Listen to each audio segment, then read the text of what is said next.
पहला 1 करोड़ बनाने के लिए माइंडसेट क्या चाहिए होगा और स्ट्रेटेजी क्या चाहिए होगी? माइंडसेट के बिना पहला 1 करोड़, पहला 10 करोड़, पहला 100 करोड़ होना ही नहीं है। सबसे जल्दी डबल पैसा कैसे हो सकता है? बनाने में तो आदमी आज क्रिप्टो करेंसी से भी जल्दी पैसा डबल कर रहा है, लेकिन वो 98% का खोएगा और 1-2% का बनेगा। हजारों बिजनेसमैन का ये पैटर्न रहता है, वो ग्रो करते हैं और वापस से नीचे आ जाते हैं। उन सबका एक सिंगल कॉमन एक्सपीरियंस था कि सर हम जब बिजनेस से दूर थे तो हमारा बिजनेस बढ़ा। अगर किसी को जनरेशनल वेल्थ क्रिएट करनी हो, कुश्ते उसकी खा ले इतनी वेल्थ, तो वो कैसे कर सकते हैं? Biggest myth is that you can only create wealth by working hard.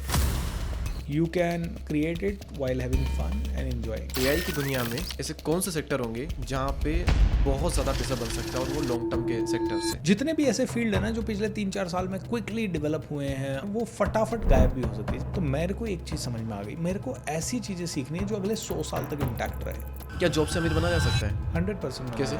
ऐसे कुछ स्टेटमेंट है ना, जॉब तो वो ड्रग है जो आपको दी जा रही है आपके सपने छोड़ने के लिए।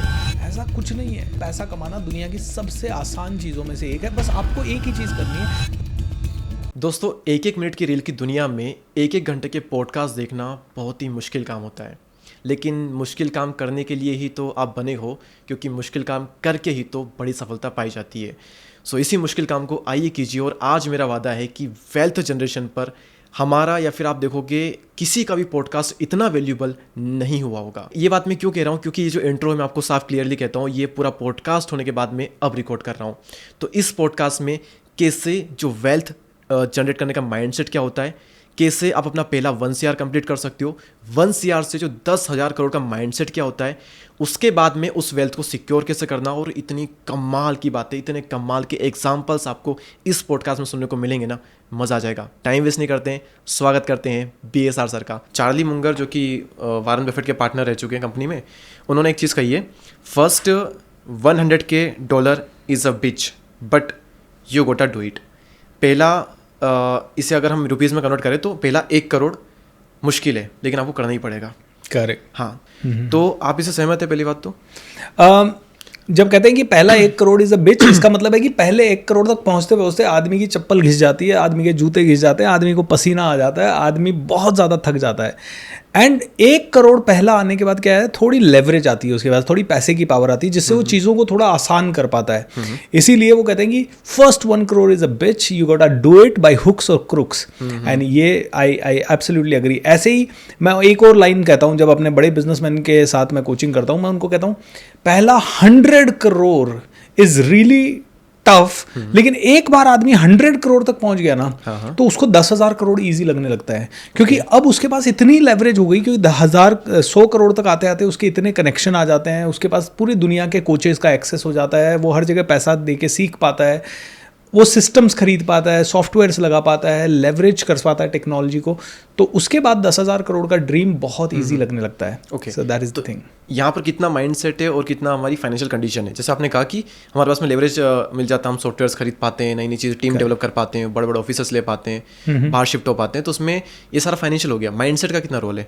माइंडसेट के बिना पहला 1 करोड़, पहला 10 करोड़, पहला 100 करोड़ होना ही नहीं है। मतलब माइंडसेट ने आपको यहाँ तक ले आया, और उसके बाद भी माइंडसेट का गेम है। जैसे आपको मैं बता दूँ, कोई ऐसा आदमी है, मैं एक बिजनेसमैन को जानता हूँ जो 100 करोड़ से 125 करोड़ कर रहे थे बिजनेस। हाँ। और उनको हमने कहा कि 125 करोड़ आप कर रहे हो सर, और वो दिन भर में करीब 150-200 कॉल्स ले रहे थे, घी के व्यापारी थे। तो मैंने कहा सर आप 200 कॉल खुद क्यों ले रहे हो दिन भर? सर मेरा फ़ोन ही बंद नहीं होता, सुबह से लेकर रात तक फ़ोन ही चलता रहता है। तो सर फिर 100 करोड़ कैसे आए? सर ये तो दादाजी ने धंधा चालू किया था, हम भाइयों ने संभाला, हम 3-4 भाई मिलकर संभाल रहे हैं, अब 100 करोड़ तक आए। उनको 100 करोड़ आने में 60 साल लग गए, समझ रहे हो?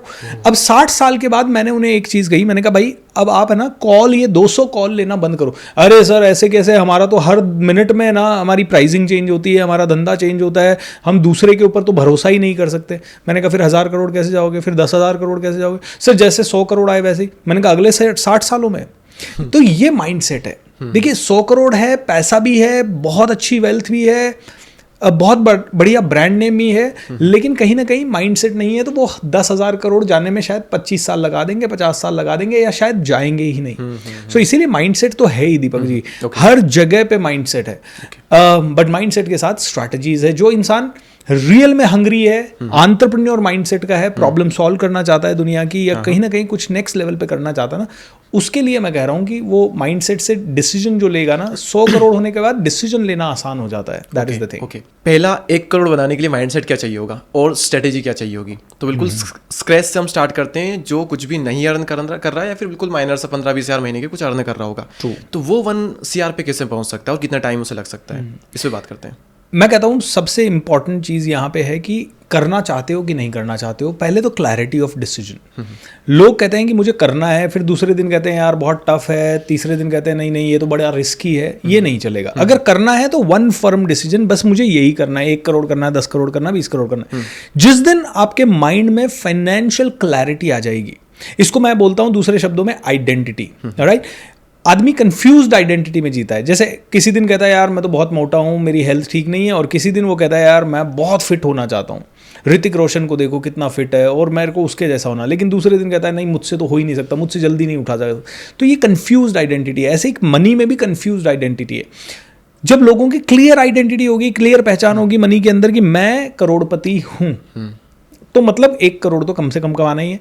अब करोड़पति हो, ये पहला डिसीजन हो गया. डिसीजन होने के बाद दूसरी चीज, अब इस डिसीजन के लिए आप एक फील्ड चूज करते हो. आप में से कोई कहता है मैं तो सॉफ्टवेयर फील्ड में जॉब कर रहा हूं और मैं जॉब में 25,000 रुपए की सैलरी लग रहा हूं.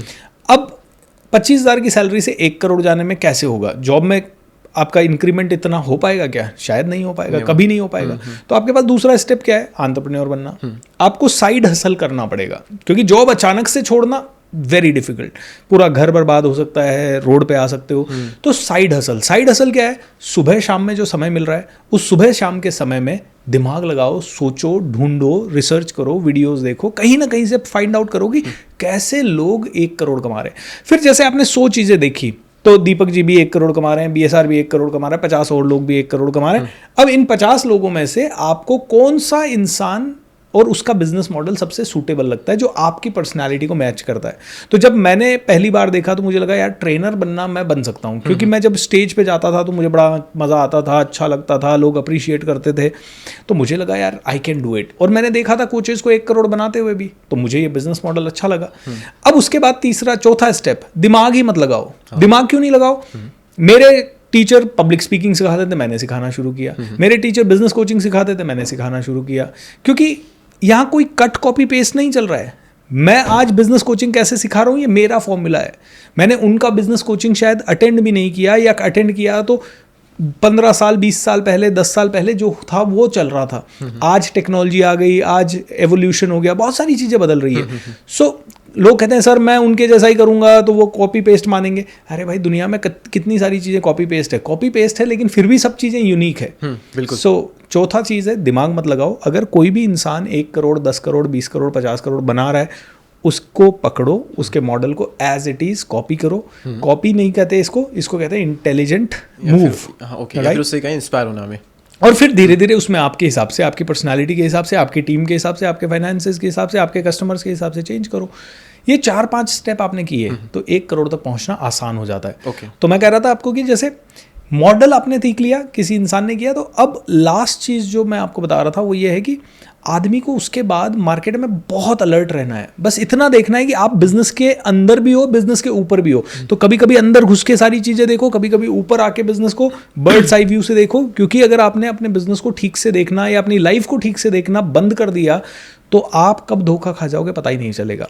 तो इसीलिए कहते हैं बी अवेयर कि मार्केट में कौन सी चीज़ चेंज हो रही है. जैसे मैं आपको एक छोटा सा एग्जांपल देता हूँ. जब कोविड आ रहा था उसके पहले एक बड़ा चेंज आया हमारी ट्रेनिंग इंडस्ट्री में. क्या चेंज आया कि भाई ऑनलाइन ट्रेनिंग होने लगी.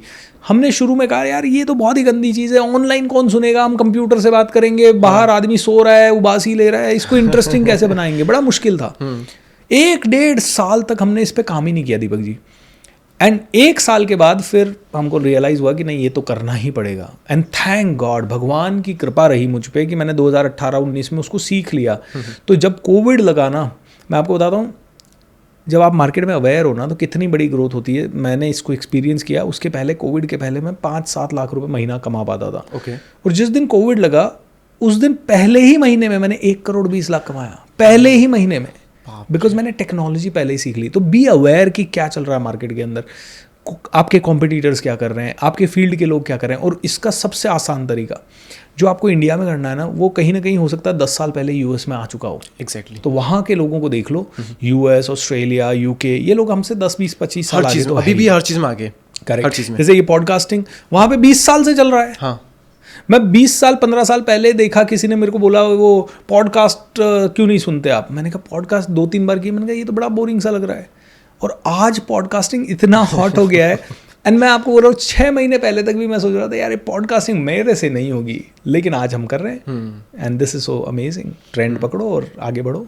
एग्जैक्टली। ओके, आपने एक बहुत कमाल की चीज़ कही, बी अवेयर में, बी अलर्ट में। जैसे कोविड टाइम की आपने बात कही, तो उससे पहले आप महीने में 4 से 5 लाख या 5-6 लाख का रेवेन्यू कर रहे थे। करेक्ट। और उसके बाद पहले ही मंथ में आपने 1 CR का रेवेन्यू किया।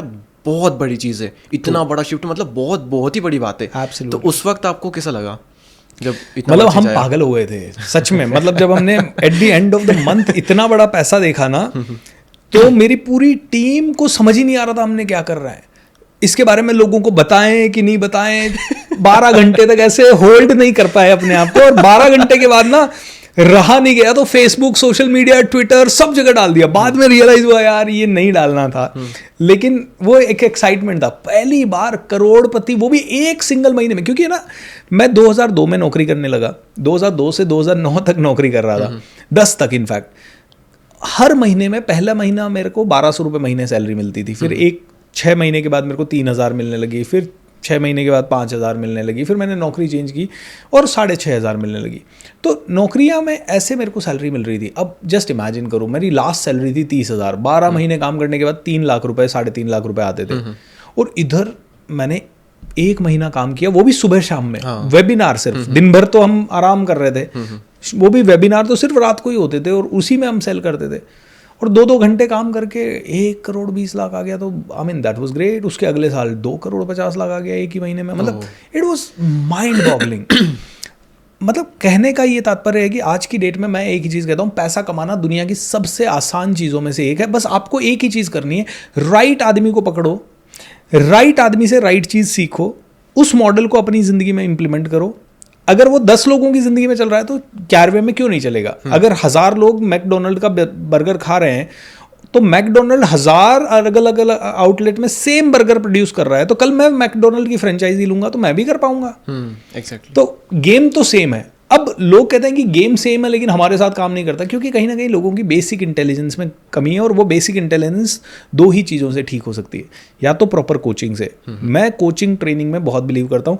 एक जानवर को भी ना इंसान की तरह बिहेव करना कोचिंग एंड ट्रेनिंग सिखा सकती है। आदमी अंतरिक्ष में जाके भी अपने आप को सस्टेन वहाँ कर सकता है। कोई ओबामा बन सकता है, कोई ओसामा बन सकता है ट्रेनिंग से। सो इसीलिए प्रोफेशनल ट्रेनिंग अगर किसी ने ली तो बहुत ज़्यादा ग्रोथ हो सकती है। यहाँ एक बहुत ही अच्छी सी कहानी है। एक बांध की मोटर ख़राब हो गई थी, तो गाँव वालों ने सबको बुलाया, सारे इंजीनियर्स, तो कोई ठीक नहीं कर पाया। बाद में बहुत दूर का एक इंजीनियर आया, वो आया, उसने पूरी मोटर वोटर देखी, 2 हथौड़े मारे, मोटर ठीक हो गई, चल पड़ी। तो उसने बिल भेज दिया $1000 का। लोगों ने कहा पागल हो गया, पागल हो गया। 6 महीने से मोटर बंद पड़ी थी, 6 महीने में 600 इंजीनियर आके ठीक नहीं कर पाए।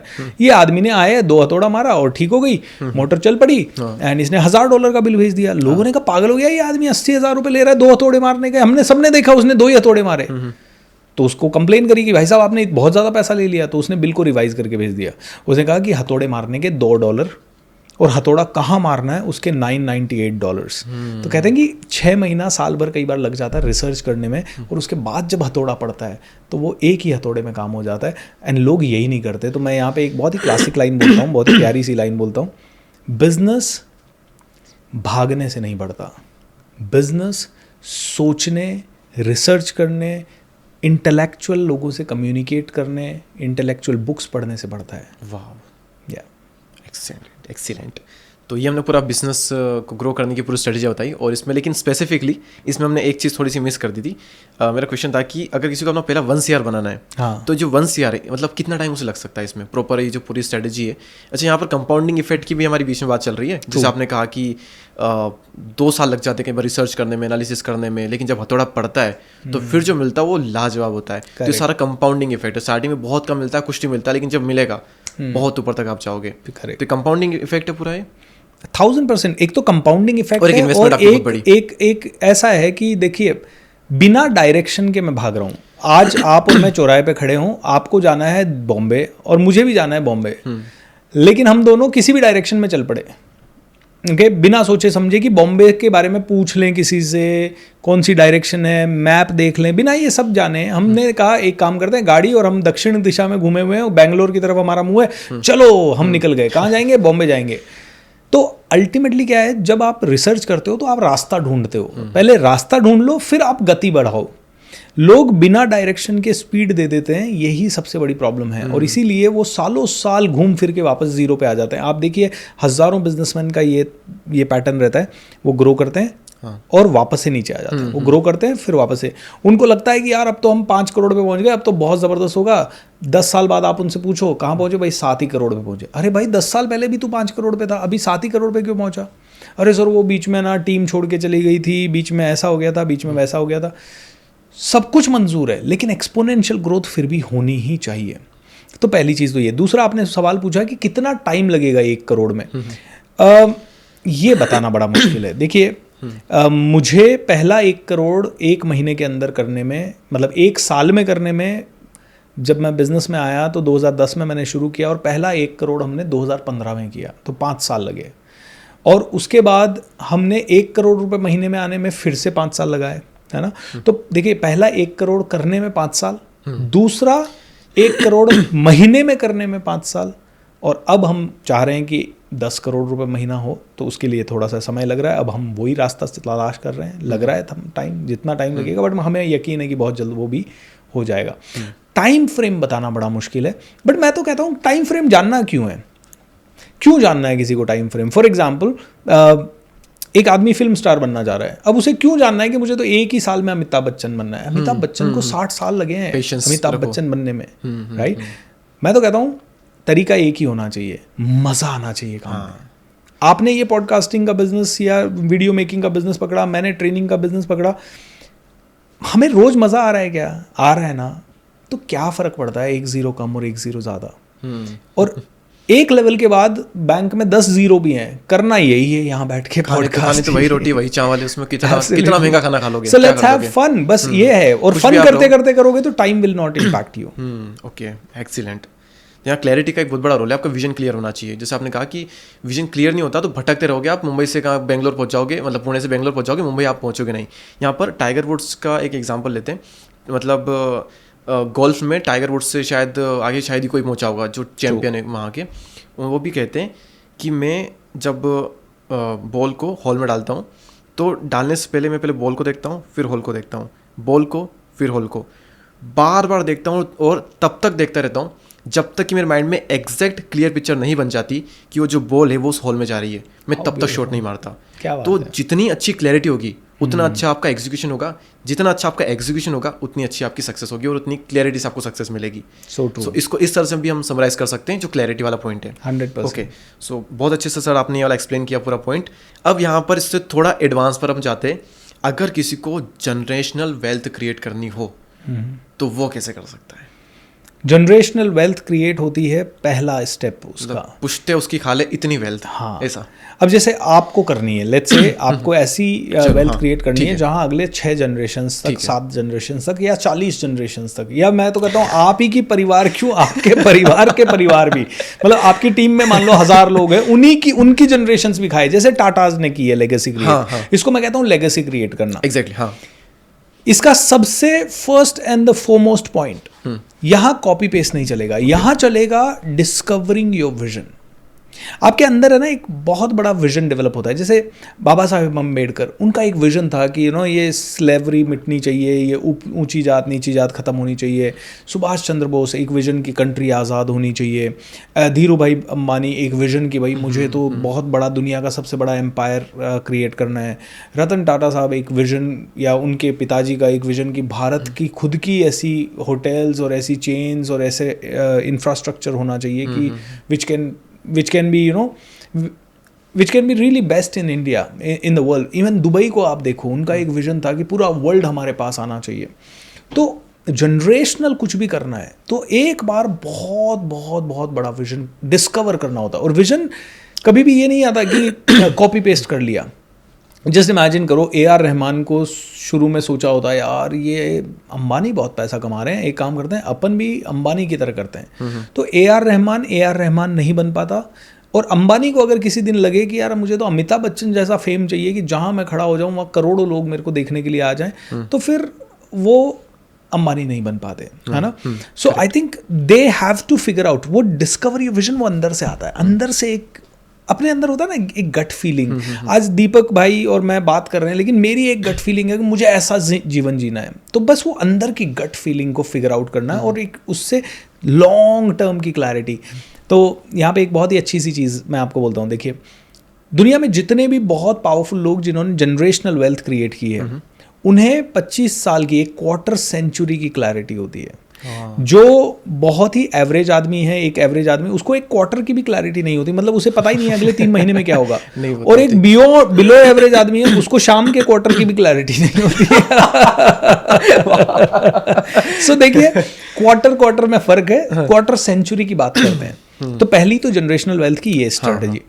दूसरी चीज, जीरो कॉम्प्रोमाइज पॉलिसी। भाई मैं इस विजन के लिए जी रहा हूं। अब आप सोचिए, भगत सिंह जी 23 साल के थे, और भगत सिंह जी 23 साल के होने के बावजूद ही वाज सो क्लियर कि I am okay to die, जबकि ऐसी सिचुएशंस बन सकती थी जिससे कि वो माफी मांग लेते तो उनको आजादी मिल जाती, लेकिन ही न्यू कि मेरी डेथ होगी ना तो ही आंदोलन भड़केगा। 23 साल के आदमी ने इतनी बड़ी जिंदगी जी ली है ना, जो आज तक पूजनीय बन गए हैं, करेक्ट, अमर हो गए। ये विजन की पावर है, ये जनरेशनल इंस्पिरेशन है। तो देखिए भगत सिंह जी 23 साल जिए लेकिन आज तक लोगों को इंस्पायर कर रहे हैं। विवेकानंद जी 40 साल जिए लेकिन आज तक इंस्पायर कर रहे हैं। ऐसे ही धीरू भाई अंबानी ने एक बहुत बड़े विजन के साथ शुरुआत की, तो उनके बच्चे, और अनिल अंबानी ने वो विजन खोते ही जनरेशनल वेल्थ भी पास ऑन हुई तो एक लेवल पे चली गई। अब वापस से न्यूज़ आ रही है कि उनके बच्चे टेक ओवर कर रहे हैं और धीरे धीरे वो अप हो रहे हैं, थोड़ा मुकेश अंबानी जी भी सपोर्ट कर रहे होंगे।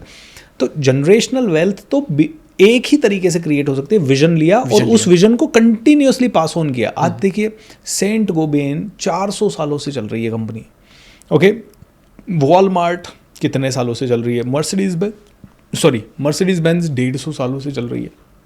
ये लेगेसी है। तो यहाँ पे एक चीज़ ख़त्म भी हो जाए तो चल सकता है क्या?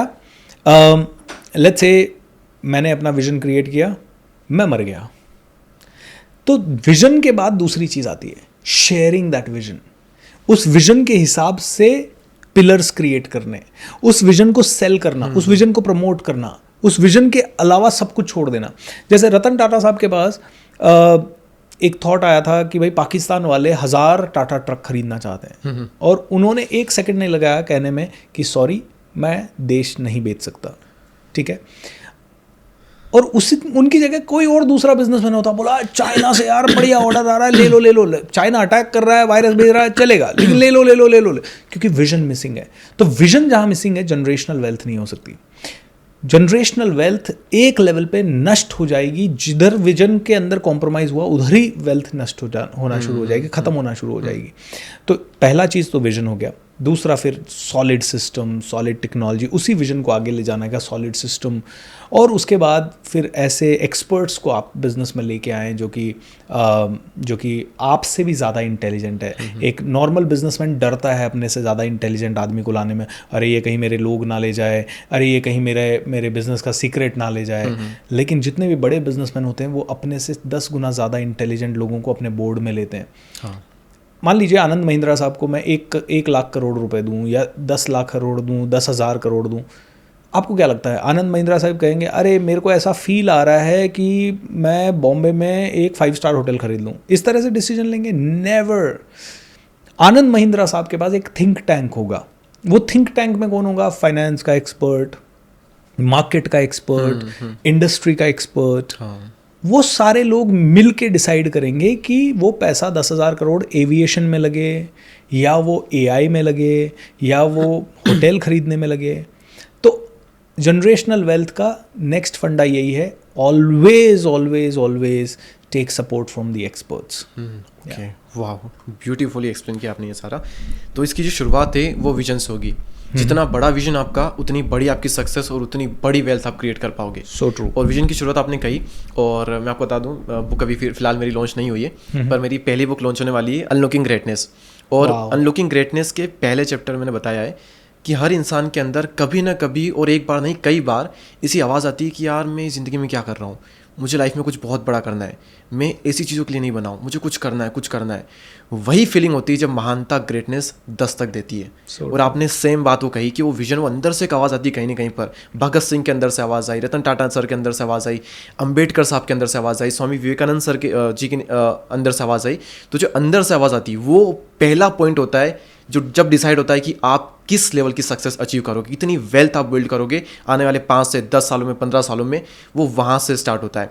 विजन के बाद में फिर आपने किया था कि जीरो कॉम्प्रोमाइज़, कोई कॉम्प्रोमाइज़ नहीं। भगत सिंह ने जिंदगी हटा दी, अपनी ज़िंदगी दांव पे लगा दी, ज़िंदगी न्यौछावर कर दी देश के लिए, बिल्कुल कॉम्प्रोमाइज़ नहीं। इससे बड़ा क्या हो सकता है कॉम्प्रोमाइज़? तो क्लियर विजन, बड़ा विजन, जीरो कॉम्प्रोमाइज़, और फिर उसके बाद में लर्निंग्स। सीखते जाओ, एक्सपर्ट्स को हायर करो, क्योंकि एक कहा जाता है ना कि जो इंसान आपको 1 करोड़ पे लाया वो 10 करोड़ पे नहीं ले जा सकता, जो 1 से 10 करोड़ पे लाया वो 10 करोड़ से 100 करोड़ नहीं ले जा सकता। तो आपको उस लेवल के लोग हायर करने पड़ेंगे, बिजनेस में इन्वेस्ट करना पड़ेगा। उसके बाद में तो आपकी जितनी बड़ी लेगेसी, जितना बड़ा विजन है, फिर वही डिसाइड करेगा कि आप कितनी वेल्थ बिल्ड कर पाओगे। एम आई राइट सर? Very true. क्या आपने एक्सप्लेन किया बीच में, जब आप भगत सिंह वाला जो जीरो कॉम्प्रोमाइज़ वाला आप एग्जांपल दे रहे थे, मेरे रोंगटे खड़े हो रहे थे सुनते वक्त। मैं देख रहा था एकदम, वो एक आती ना झन्नाटी बॉडी में, वो आ रही थी। तो सर ब्यूटीफुली आपने एक्सप्लेन किया। 70% जो वेल्दी फैमिली होती है वो अपनी सेकेंड जनरेशन में वेल्थ जो है पूरी गंवा देती है। ये हाँ, तो वेल्थ हमने क्रिएट कर ली, अब ऐसा क्या हो कि हम इन 70% में ना आए और हम 30% में आ जाएं?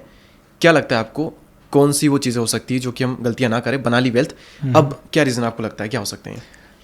एक बुक यहाँ पे आपको मैं रेकमेंड करता हूँ, गुड टू ग्रेट।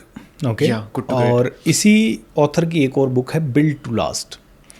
इन दोनों बुक्स में इनका डीपेस्ट लेवल का आंसर है। ओके, सो पहला तो यहाँ पे है आंसर कि हर कंपनी का एक कोर होता है। बस अगर नेक्स्ट जनरेशन को ये सिखा दिया जाए कि उस कोर को प्रोटेक्ट करना है, ऑलराइट। अब वो कोर क्या है? 2 चीज़ों का कोर है। कोर में पहली चीज़ आती है वैल्यू सिस्टम्स। जैसे अगर हम बात करते हैं रोटरी क्लब की, एक एग्जांपल लेते हैं। रोटरी क्लब का मैं सदस्य रहा हुआ हूँ। रोटरी क्लब के फाउंडर 120 साल पहले उन्होंने फाउंड किया और आज इस दुनिया में अनफॉर्चुनेटली नहीं है। वो नॉट फॉर प्रॉफिट ऑर्गेनाइजेशन है। आज पूरे वर्ल्ड में 12 लाख मेंबर्स हैं और वो सारे लोग दिन रात लगे हुए हैं रोटरी क्लब को और बढ़ाने में।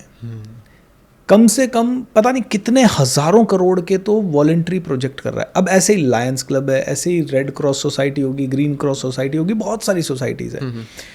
अब सोचिए एक मिनट के लिए, इनके नेक्स्ट जनरेशन भी आई होंगी और नेक्स्ट टू नेक्स्ट जनरेशन भी आई होंगी। ये ऑर्गेनाइजेशंस चल भी रहे हैं, बढ़ भी रहे हैं। हो सकता है खुद की फैमिली रन कर रही हो या नहीं कर रही हो। तो क्या रीज़न रहा होगा? और आज भी पता है इतने पैशन से बात होती है, service above self, service above self, service above self. कैसे हो सकती है इतनी पैशन से बात? भाई जो था फाउंडर चला गया, अब कोई भी आदमी आ रहा है अचानक से कह रहा है, क्योंकि there is a system to protect the core. Core was serving, okay, service. ठीक है, ऐसे ही हर ऑर्गेनाइजेशन का एक कोर होता है। जैसे धीरू भाई अंबानी जी के ऑर्गेनाइजेशन का एक कोर था कि हमारे इन्वेस्टर का प्रॉफिट हमेशा प्रोटेक्टेड होना चाहिए। okay. हमारे इन्वेस्टर्स को हमेशा प्रॉफिट होना चाहिए और आगे बढ़ने चाहिए। सैम वॉल्टन अगर बात करें, जिन्होंने वॉलमार्ट बनाया था, उनका कोर क्या था कि हमें अपने कस्टमर की लाइफस्टाइल को अपग्रेड करना है, उसका पैसा बचा के। तो सैम वॉल्टन ने क्या किया? डायरेक्ट किससे खरीदा? डायरेक्ट उनसे खरीदा जो कि मैन्युफैक्चरर हैं, ताकि बिचौलियों को हटा दिया, कस्टमर को सस्ता दे दिया। तो ये वॉलमार्ट का कोर रहा। इसीलिए वॉलमार्ट, जब मैंने वॉलमार्ट की स्टोरी पढ़ी तो वॉलमार्ट बहुत ही छोटी सी कंपनी थी, बहुत ही एक छोटी सी स्टोर से शुरू हुई और उसका कंपैरिजन में बड़े बड़े स्टोर थे, बड़े बड़े चेन। मान लीजिए आज हम शुरू करें एक छोटी सी किराना स्टोर और हमारा बिग बाजार, स्टार बाजार, डी मार्ट, ये सब है। और जब वॉलमार्ट ने 2-3 स्टोर खोले, लोगों ने कहा बेवकूफ़ हो गया, ये नहीं जीत पाएगा। लेकिन आज वो जो चेन्स थी वो कहीं नहीं है और वॉलमार्ट बहुत आगे आ गया। कैसे? वॉलमार्ट में सैम वॉल्टन हर सैटरडे को मॉर्निंग में उसकी जितनी स्टोर्स होती थी उनके सभी एम्प्लॉयज़ के साथ एक मीटिंग लेता था और बोलता था दिस इज़ आवर कोर, हमारा कोर है कस्टमर का प्रॉफिट क्रिएट करके उसकी ज़िंदगी को बदलना, उसकी लाइफस्टाइल को बढ़ाना, बदलना। तो आई थिंक हर विजनरी को, हर लीडर को, सेकंड जनरेशन को ये पास कर देना चाहिए। अगर वो नहीं कर पाएगी तो वो ख़त्म हो जाएगी। You know, this has to be done with the system. जैसे कि मैं एक परिवार को जानता हूँ गुजरात में, कई लोग जानते हैं, पूरा हिंदुस्तान जानता होगा, ढोलकिया परिवार। उनका क्या होता है कि उनके घर का कोई भी बच्चा बिजनेस में आने से पहले उसे एक असाइनमेंट दे दिया जाता है कि तू बिना, एक छोटा मोटा पैसा दे दिया जाता है, मान लो 50,000 दे दिया तुझे, अब तू जा 2-4 महीने किसी अनजान सिटी में अनजान आदमी बन के बहुत ही स्ट्रगल करके पहले पैसा कमा। तो वो उसको छोटा सा पैसा दे दिया जाता है, 3-4 महीने में उसको मकान भी किराए पे रहना है, दोस्तों के साथ भी रहना। अब अरबपति परिवार का बच्चा है, तो उस तरह से वो उसके अंदर वैल्यू सिस्टम डालते हैं कि भाई तू सीख, हर आदमी कितना स्ट्रगल कर रहा है, तो हमें आदमी का पेन भी समझना है। तो I think that is there legacy कि वो परिवार, जब मैं ढोलकिया जी को पद्मश्री मिला था तो उनके फंक्शन में गया था और उस फंक्शन में मैंने उनसे जो बातें सुनी, आई वाज सो थ्रिल्ड। आज वो गाँव में, आसपास के गाँव में तालाब खुदवा रहे हैं, जितने भी उनके एम्प्लॉयज़ हैं उनके माता पिता को वो तीर्थ यात्रा करवा रहे हैं। उन्होंने करीब 1000 से ज़्यादा लोगों को या उससे भी ज़्यादा लोगों को कारें दी है, 500-700 हज़ार लोगों के लिए घर बनवाए। मतलब इट्स ए लेगेसी। अब नेक्स्ट जनरेशन में भी ये पास ऑन होगी तो बहुत ही बढ़िया है। अगर उनके पास सिस्टम नहीं है पास ऑन करने का तो next generation will lose it. Okay. और अगर इंसान खुद ही अगर वेल्थ खो रहा है तो उसका क्या मेन रीज़न हो सकता है अगर उसका कोर देखें तो? Lack of focus, lack of clarity, lack of discipline. Okay. और कई बार तुक्के में वेल्थ आ जाती है तो फिर तो संभालनी। इनफैक्ट मैं तो कहता हूँ 90% सक्सेस स्टोरीज तुक्के की है। अच्छा। सही समय पे सही जगह गलती से पहुंच गए और पैसा आ गया तो आदमी सोचता है मैंने किया है। भाई साहब, आपका अभी भी विजन नहीं है। ठीक है, एक आदमी गलती से पैसा आ गया और एक बहुत बड़ा होटल बना दिया तो अब वो ठीक है, होटल चल रही है, डिमांड है उस एरिया में, लेकिन आई फील कि उस आदमी को डीपली सोचना चाहिए। क्योंकि जो होटल या जो भी चीज़ आपने बनाई है, जितने भी बिजनेसेस बनाए हैं, मैंने देखा है रातों रात कुछ ऐसा कई बार चक्रव्यूह घूमता है और आदमी नीचे आ जाता है। ओनली दोज पीपल जिनके पास बहुत सॉलिड विजन होता है वही उठ के वापस खड़े होकर लेगेसी क्रिएट कर पाते हैं, अमिताभ बच्चन साहब की तरह। और अच्छा, आपने बीच में, हाँ, पहले हमने कहा था कि कॉपी करो आप, क्योंकि कॉपी करना होता है स्टार्टिंग में, और यहाँ पे फिर आपने कहा कि कॉपी करके आप लेगेसी बहुत बड़ी क्रिएट नहीं कर सकते। तो एक बुक में कहीं पर ही लिखा हुआ है कि इस दुनिया में जितना भी है सब कुछ कॉपीड ही है, बस आपको पता नहीं है कि कहाँ से कॉपीड किया गया है। Absolutely. जैसे कि आप इंडिया में जो अगर बेस्ट कंटेंट क्रिएटर को देख रहे हो, इनफैक्ट बाहुबली, चलो मूवी आप देख लो, बाहुबली के कुछ कॉन्सेप्ट फॉरेन की कुछ मूवी से लिए गए हैं, सबसे बड़ी मूवी इंडिया की इतनी प्रॉफिट अर्न करने वाली। तो हर चीज़ कहीं ना कहीं से कॉपीड ही होती है, बस उसको नए फॉर्म में हर बार थोड़ा डेवलप किया जाता है और वो आगे बढ़ती जाती है। करेक्ट। तो कोई कुछ स्टार्ट कर रहा है तो कॉपी करना चाहिए, ये मतलब लेगेसी 100% कॉपी कर सकते हो आप, बट अपने विजन के हिसाब से कॉपी करो। मैं कहता हूँ कि देखिए, आज मुझे भी वॉल्ट डिज्नी की तरह डिज्नी वर्ल्ड बनाना है, ये पॉसिबल हो सकता है। मेरा विजन हो सकता है जो सेम धीरू भाई अंबानी जी का हो, मतलब मेरा होना, लेकिन मेरा खुद का होना चाहिए वो। ऐसा नहीं कि यू नो दीपक भाई बहुत अच्छे यूट्यूबर हैं इसलिए मैं एक अच्छा यूट्यूबर बन जाऊँ, उनके नहीं, it is a short term inspiration.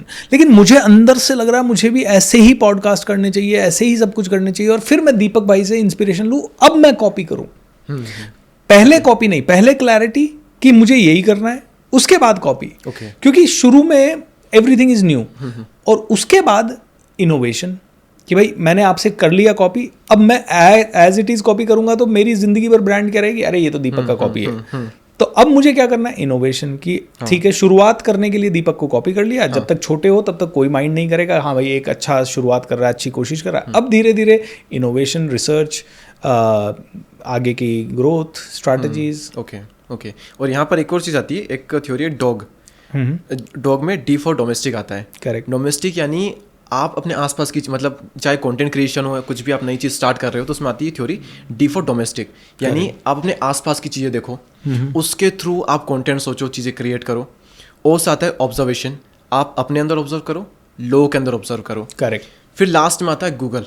ये कंटेंट क्रिएशन में हम कई बार बताते हैं लोगों को कि पहले आप गूगल पे जाकर के चैट जीपीटी पे जाकर के पॉडकास्ट की तैयारी मत करो, कंटेंट मत देखो, आप पहले डोमेस्टिक अपने आसपास की चीज़ें देखो, ऑब्जर्व करो लोगों के अंदर, अपने अंदर, और लास्ट में आता है गूगल, फिर आप गूगल की हेल्प लो। तो इस तरह से जो कंटेंट बनेगा उसमें आपका खुद का फील होगा, आपकी इनोवेशन होगी, आपकी क्रिएटिविटी होगी, और लास्ट में गूगल का टच होगा। तो ये चीज़ हम यहाँ पर भी बताते हैं। सो यहाँ पर ये भी थोड़ी सिमिलर चीज़ आपने कही। I really like your knowledge and your clarity also, amazing दोस्त, थैंक यू। तो यहाँ पर हमने वेल्थ बिल्ड कर ली, वेल्थ को प्रोटेक्ट भी कर लिया। अब बारी आती है वेल्थ से वेल्थ बनाने की। True. क्योंकि पड़े पड़े वेल्थ किसी काम की नहीं है, वेल्थ से वेल्थ तो बननी चाहिए 100%। अच्छा, एक और है, 21 दिन में या 25 दिन में पैसा डबल। तो सबसे जल्दी डबल पैसा कैसे हो सकता है, कौन सा तरीका आपको लगता है? यार है ना, मैं थोड़ा कॉन्ट्राडिक्ट करूंगा। वैसे तो बहुत सारी चीज़ें हैं जिनसे जल्दी पैसा बन सकता है, बट ये जल्दी पैसा बनाने की बीमारी में बर्बादी बहुत हो रही है।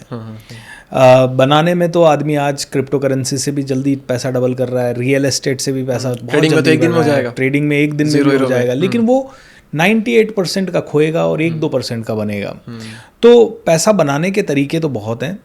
मैं कहता हूँ बड़े से बड़े लोगों को जो मैंने पढ़ा है वो ये देखा है कि 2 से 3% अगर आप महीने का ग्रो करना चाहो अपनी वेल्थ, तो दैट इज़ गुड। और उसमें कंपाउंडिंग अगर आप करो तो फिर आपको बहुत अच्छा रिजल्ट आ सकता है। बाकी आप अच्छे से अच्छे, मैं कहता हूँ बिजनेस में और इन्वेस्टमेंट में दोनों ही बहुत अच्छे हैं। आपने सही लोकेशन पे सही प्रॉपर्टी ले ली, वो 3 गुना हो जाएगी, 10 गुना हो जाएगी, जल्दी से जल्दी हो जाएगी।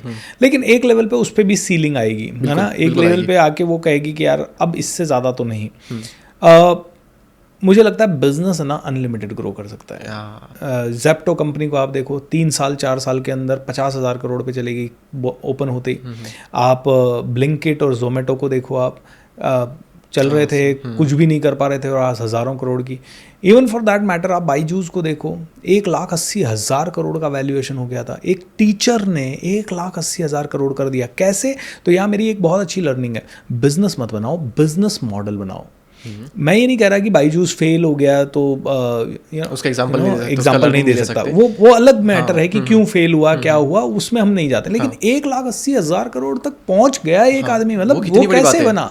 बिजनेस से बना। कहीं पे भी वो इन्वेस्ट करता तो कहाँ से बन पाता इतना पैसा? हालांकि इन्वेस्टमेंट में भी बनते हैं लोग। राकेश झुनझुनवाला जी का कहते हैं, उन्होंने टाइटन के 6 करोड़ रुपए के शेयर खरीदे और वो बहुत ऊपर चले गए, आज 24,000 करोड़ तक शायद पहुंच गए थे। तो वो वहाँ पे भी पॉसिबल है, लेकिन वहाँ पे एक आधे आदमी के साथ बिजनेस की कितनी सारी स्टोरीज हैं, लाखों स्टोरीज हैं। मेरी हमारे नॉन में हर किसी की बिजनेस है तो उसके यही स्टोरी निकलेगी कहीं ना कहीं पर। तो बिजनेस में हर जगह पर ये चीज़ है। ट्रू। अच्छा, ये तो आपने बिजनेस का कहा, बिजनेस से डबल नहीं बल्कि 10 गुना और कई बार 100 गुना भी इजीली हो जाता है। ट्रू। अब इजीली तो जैसे कि मैंने अपना कोर्स बनाया था थंबनेल वगैरह के लिए, तो कोर्स बनाने में कितना इन्वेस्टमेंट आया होगा मुझे। एक बंदे से मैंने टेम्पलेट बनवाए थे तो 25,000 का इन्वेस्टमेंट उसमें था। करेक्ट। बाकी सिर्फ मेहनत थी, इन्वेस्टमेंट कुछ नहीं था। मेरे यहाँ बंदे काम करते तो महीने की 15,000 20,000 उनकी सैलरी थी। ट्रू। 2-2.5 महीनों में हमने कोर्स क्रिएट किया। तो सैलरी अगर मानूँ तो कितना 40,000 रुपये सैलरी गई, 25,000 उसके गए, मोटा मोटा 50-60,000 का इन्वेस्टमेंट और मेरी मेहनत। 50,000 के इन्वेस्टमेंट से अगले 3-4 महीनों में फिर हमने 10-15 लाख कमा लिए। तो अब वो कितना गुना हो गया बिजनेस से या अपने काम से, कितनी जल्दी। कौन सा स्टॉक दे सकता है, कितने चांसेस है देने के, कुछ पता नहीं आपको। लॉस के चांस 0% इसमें। ट्रू।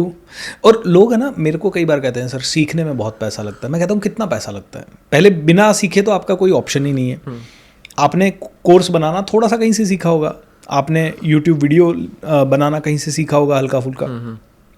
अब हुआ क्या, थोड़ी सी सीख में आपने 10,000 20,000 50,000 1 लाख जो भी डाला, भले ओवर ए पीरियड ऑफ 3 साल में डाला, 2 साल में डाला। आप देखो उससे आपने एक कोर्स बना दिया, उससे आपने 15-20 लाख रुपए कमा लिए, उससे आपने पॉडकास्ट वीडियोस बना के आज इतने लोगों तक पहुंच गए। आज इस समय आप मेरे साथ बैठे हो, लेकिन आपको कम से कम लाख लोग देख रहे होंगे पीछे बैकग्राउंड में, राइट। सो कितनी बड़ी वेल्थ है ये। मनी के अलावा आप देखो कितनी बड़ी वेल्थ है। एंड उसके अलावा भी आपसे सीख के कितने लोग कर रहे होंगे, दैट इज अनदर वेल्थ।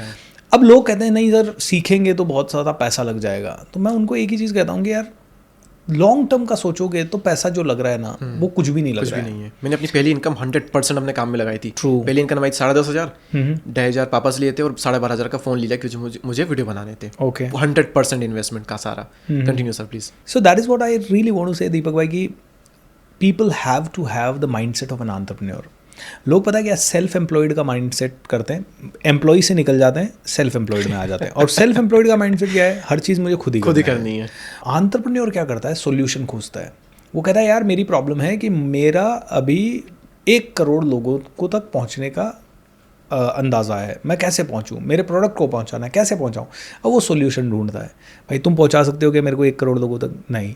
तुम पहुंचा सकते हो? नहीं। तुम पहुंचा सकते हो? नहीं। तुम पहुंचा सकते हो? हाँ मैं पहुंचा सकता हूँ, मैं लेकिन आपसे 10 लाख लूँगा। यार 10 लाख ज़्यादा है, कोई और है क्या सस्ता सोल्यूशन? है नहीं है तो 10 लाख ले भाई, लेकिन तू पहुँचा के दिखा।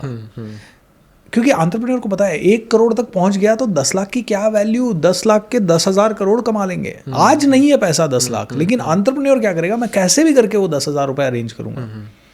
तो आई थिंक लोगों के अंदर अगर ये बेसिक माइंडसेट आ जाए ना कि आई एम एन एंटरप्रेन्योर और मुझे एंटरप्रेन्योर के लेवल पे काम करना है, सेल्फ एम्प्लॉयड के लेवल पे नहीं करना है। सेल्फ एम्प्लॉयड तो वो बनने से बेटर है मैं कहता हूँ जॉब करो। क्योंकि सेल्फ एम्प्लॉयड में आप बंध जाओगे एक बिजनेस से। एक बिजनेसमैन से मैं बात कर रहा था, मैंने कहा सर चलो छुट्टी पे चलते हैं, थोड़ा घूम के आते हैं। तो बिजनेसमैन बोलता है नहीं सर। मैंने कहा चलो ना 15 दिन लद्दाख चलते हैं, बाइक टूर करके आएंगे, इतने सालों से आपकी इच्छा है। 15 दिन सर, मैंने मेरी शादी में 2 दिन की छुट्टी ली। अब जस्ट इमेजिन कीजिए, वो एक फैक्ट्री ओनर है, बहुत बढ़िया बिजनेस करते हैं, लेकिन उन्होंने बिजनेस करते हुए उनको 16-17 साल हुए और वो नहीं जा पाए। बाद में मैंने बहुत कन्विंस किया, 6 महीने की कोचिंग ली, उसके बाद मेरे साथ 15 दिन वो लद्दाख गए। और जब वो 15 दिन लद्दाख गए, उसके बाद जब वो वापस आए ना, तो उनका सबका एक्सपीरियंस, ऐसे मेरे 26-27 बिजनेसमैन मेरे साथ गए, उन सबका एक सिंगल कॉमन एक्सपीरियंस था। पता है क्या? सिंगल कॉमन एक्सपीरियंस था कि सर हम जब बिजनेस से दूर थे तो हमारा बिजनेस बढ़ा। मैंने उनसे ब्रेनस्टॉर्मिंग की, मैंने कहा कैसे बढ़ा होगा आपका बिजनेस, क्या रीज़न रहा आपका बिजनेस बढ़ने का? मैं भी क्यूरियस हूं उसके लिए। हाँ, तो पता है उन्होंने क्या कहा? हमने ब्रेनस्टॉर्मिंग जब की तो पता लगा कि जब जाना था उनको, उसके पहले से उनको चिंता लगी कि यार हमारे पीछे से कुछ गड़बड़ ना हो जाए।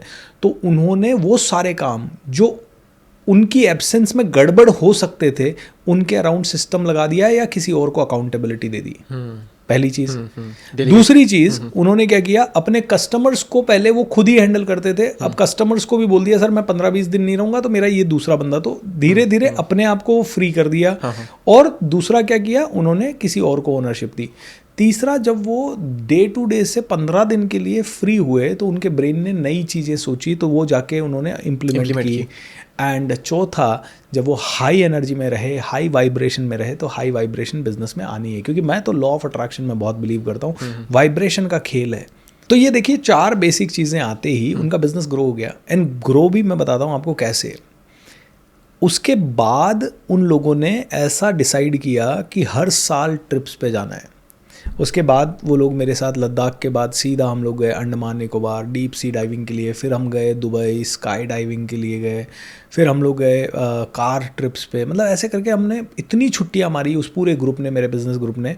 उसके बाद खैर मैं पूरे वेबिनार्स वगैरह पे आ गया तो थोड़ा संपर्क हमारा कोविड वगैरह के कारण कम हुआ। अदरवाइज़ 5 साल तक वो बिजनेसमैन 3-3 छुट्टियाँ साल की लेने लगे। तो यहाँ पे एक बहुत प्यारा मॉडल मुझे समझ में आया, बिल गेट्स से समझ में आया ये। बिल गेट्स की एक बुक है business at the speed of thought, और उनकी एक उनके ऊपर डॉक्यूमेंट्री भी है, इनसाइड बिल्स ब्रेन। ये दोनों के अंदर उन्होंने एक चीज़ कही हुई है कि 7 डेज़ के लिए वो गायब हो जाते हैं हर 3 महीने में एक बार। हाँ। और वहाँ पे बैठ के वो सिर्फ सोचते हैं, पढ़ते हैं, दिमाग लगाते हैं। हालांकि वो ऐसे छुट्टियाँ मनाने नहीं जाते थे, छुट्टियाँ तो उनकी अलग होती थी, लेकिन इन 7 डेज़ में वो बार बार सोचते थे, दिन रात सोचते थे कि हम अपना बिजनेस कैसे बढ़ाएं। तो मैं हर बिजनेसमैन को और हर इंडिविजुअल को ये सलाह देता हूँ कि 3 महीने के अंदर अंदर आपको एक बार तो 1 दिन 2 दिन के गैप से शुरू करो और फिर धीरे धीरे 7 दिन तक पहुँचो। मैं अपने 1 साल के अंदर कम से कम 4 से 5 छुट्टियाँ लेता हूँ, जहाँ पे 1-2 होती है मेरी बिजनेस ट्रिप्स जहाँ पे 1-2 मेरी होती है ऐसे ट्रिप्स जो हमारे क्लाइंट्स के साथ हम लोग बनाते हैं। एक आधी फैमिली के साथ होती है, एक आधी ऑफिस की टीम के साथ, और एक सोलो होती है। और सोलो में मैं कभी विपश्यना चले जाता हूँ 10 दिन के लिए, सोलो में मैं किसी और जगह चला जाता हूँ। तो this is how I really manage. 4-5 तो ये ट्रिप्स होती ही है, कभी 1 दिन की, कभी 3 दिन की, तो कभी 7 दिन की, और कभी 15 दिन की। ट्रू। बाहर जाने से वाकई में दिमाग खुलता है। Absolutely. मैंने जो आपको एग्जांपल दिया था, मैं अपना पहला कोर्स मतलब बना नहीं पा रहा था, लेकिन जैसे जैसे मैंने बनाया काम, और बहुत ज़्यादा एग्जॉस्ट हो गए थे, बर्नआउट वाला फीलिंग हम कर रहे थे। और बहुत टाइम से था कि मैं कहीं जाऊँ और कहीं जा करके घूमूँ ना, एक जगह रहूँ और माइंड को शांति दूँ। मैं ज़्यादा हड़बड़ाहट वाली ज़िंदगी से थोड़ा सा आराम चाहता हूँ। तो वो मैंने किया। उसके बाद फिर मैंने जो आपको बताया था कि इतना इन्वेस्टमेंट करके हमने इतना सडन वो प्रॉफिट तुरंत निकाल लिया, वो तब हुआ। तो उससे बहुत फ़र्क पड़ता है। जब 4 साल काम करने के बाद मैं पहली बार बाहर गया, घर से बाहर गया, वहाँ रुका, थोड़ा ठहरा, दिमाग को शांति दी, काम से पूरी तरह से अलग रह करके। तो सिर्फ 3 दिन का मेरा वो था ब्रेक, 3 से 4 दिन का। तो 3-4-5 दिन में इतना दिमाग फ्रेश हुआ और अंदर से सिर्फ एक आवाज़ आई, काश पहले ये ब्रेक ले लिया होता। बस वो क्या, वो मतलब क्या दिमाग फ्रेश हुआ, सारी बर्नआउट गई, एग्जॉस्ट वाली फीलिंग गई, और अब काम करेंगे, अब देखो कैसे काम करते हैं, एनर्जी आ गई, और वो गजब की फीलिंग होती है। तो हर किसी को अपने काम से ब्रेक लेना चाहिए। ध्रुव राठी तक कहते हैं ये फीलिंग होगी, ब्रेक लेने से कभी भी घबराए ना। वीडियो नहीं जा रही, कोई दिक्कत नहीं, आप वीकली वीडियो अपलोड करते हैं, 1 महीने तक कोई वीडियो नहीं जाए, कोई दिक्कत नहीं, आप फिर से ग्रो कर जाओगे, यूट्यूब पर आओगे तो। लेकिन ब्रेक लेने से कभी भी डरो मत। आप ब्रेक नहीं लोगे, उसी फीलिंग के साथ काम करते रहोगे, धीरे धीरे दिमाग की तरह वो चीज़ आपको अंदर से खा जाएगी, आपका बिजनेस पूरी तरह से चला जाएगा। इससे अच्छा एक ब्रेक लेकर के एक छोटा सा डाउन आप देख लो, उसके बाद जो आपका अपवर्ड आएगा वो नेक्स्ट लेवल का होगा। तो ब्रेक लेने से कभी डरे ना। 3 दिन का लीजिए, 4 दिन का लीजिए, लेकिन घर से बाहर जा करके नेचर में कहीं दूर एक ब्रेक लीजिए। काम को उस टाइम पूरी तरह से अवॉइड करना है, वरना लोग क्या करते हैं, दोस्तों के साथ जाएंगे, दुनिया भर के काम लेके जाएंगे, इधर चैट पे उसको रिप्लाई कर रहे हैं काम वाले को, इधर वो देख रहे हैं, उधर फॉलो अप ले रहे हैं, वो ब्रेक नहीं होता। चित्र सर कहते हैं हमें कि वो चीज़ ब्रेक नहीं होती। उन्होंने मुझे कहा था कि तू ब्रेक ले पहले तो एक, तभी तेरा दिमाग थोड़ा खुलेगा। तो ब्रेक मैंने उनके कहने पे लिया था और फिर दिमाग वाकई में उससे खुलता है। तो हम सबको यहाँ पर ये चीज़ एडवाइस करेंगे सर। अच्छा, डबलिंग मनी पर हम यहाँ पढ़ते 25 दिन में पैसा डबल पे। तो हमारा बिजनेस मेन पॉइंट निकला था कि उसमें सबसे जल्दी पैसा डबल होता है। पैसा चलो रखा है, बिजनेस तो हमारा चल ही रहा है, उसमें पैसा हमने जितना लगाना लगा दिया, लेकिन फिर भी एक ऐसा पैसा जो कि ग्रो हो सके। तो मान लो कि फॉर एग्जांपल हमारे पास में 1 करोड़ जो कि हमें इन्वेस्ट करना है, बिजनेस में नहीं। तो उन 1 करोड़ को आप कैसे कैसे कितना कितना कहाँ इन्वेस्ट करोगे? हर आदमी अलग अलग तरह से इन्वेस्ट करता है। मेरा सबसे पहला चॉइस होगा रियल एस्टेट।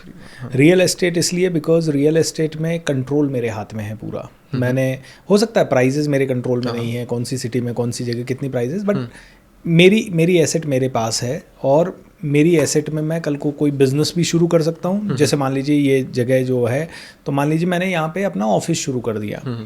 अब मैंने ये रियल एस्टेट में इन्वेस्ट किया, तो लैंड की प्राइस भी बढ़ रही है, बिल्डिंग की प्राइस भी बढ़ रही है प्रॉब्ली, या बिल्डिंग में हो सकता है थोड़ा बहुत डेप्रिसिएशन भी हो, बट देन लैंड की प्राइस हमेशा बढ़ रही है। तो रियल एस्टेट में भी मैं लैंड पे पहले जाऊंगा। लैंड पे चले गए, उसके बाद दूसरा काम है कि उसी रियल एस्टेट से कोई पैसा कमाया जा सकता है, रेंटल इनकम आ सकती है और कुछ आ सकती है। तो इसीलिए मैं रियल एस्टेट पे पहले प्रेफर करता हूँ। नंबर 2, सबसे अमेजिंग इन्वेस्टमेंट मैं कहता हूँ गोल्ड। ट्रेडिशनल इन्वेस्टमेंट है हालांकि, बट ट्रेडिशनल इन्वेस्टमेंट में भी आपको जाना चाहिए। गोल्ड जैसी चीज़ आपने खरीद के रख ली, कहते हैं बुरे वक्त में ये हमेशा काम आएगी।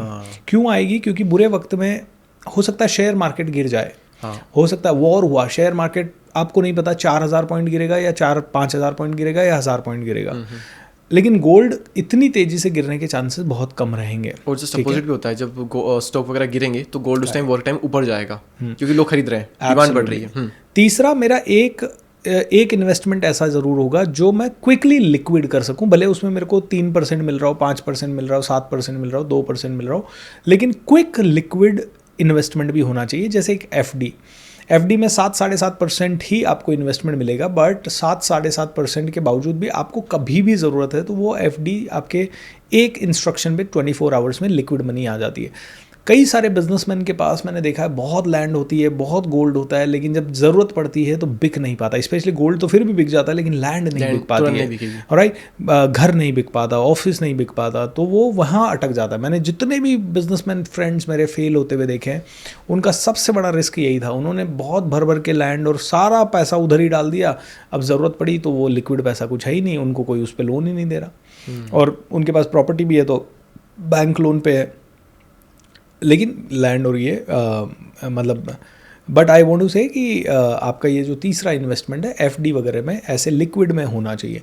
चौथा, डेफिनेटली स्टॉक मार्केट में अच्छे शेयर्स लॉन्ग टर्म के, क्योंकि they also give a good return, around 20% 15% तक का रिटर्न आप ले सकते हो। बट हाँ, I am not in favour of trading.